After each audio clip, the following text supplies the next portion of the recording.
Okay, let us continue. So we have here 21a raised to the power of 5, b raised to the power of 3, over or divided by 7, b raised to the power of 4. So, as what I said earlier, now, divide the numerical coefficient first. In the equal sign, you can put a fraction bar, since this is division. So we have 21, again, divide first the numerical coefficient. 21 divided by 7 is equal to 3. So, put that one into a numerator.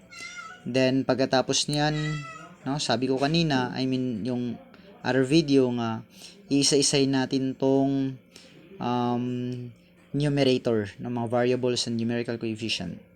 So, we have here a raised to the power of 5. Meron bang a sa denominator?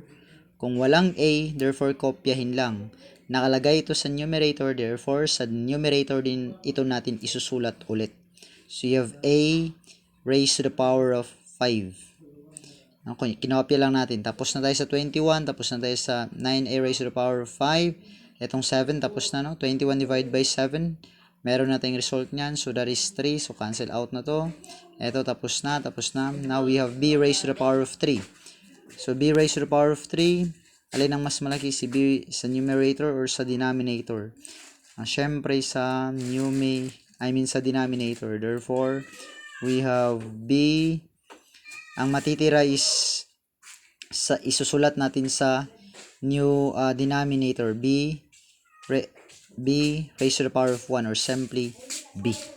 Kasi 3, di ba? 3 minus 4 is equal to negative 1. Kung negative 1 yan, ililipat natin yan sa ibaba. So, final answer is 3a raised to the power of 5 over b. So, that's the final answer. Now, dito sa itaas, if you notice, walang fraction kasi ubos lahat, kumbaga. No? Mas marami yung exponent sa itaas compared sa ibaba. No? We have here 5, 3.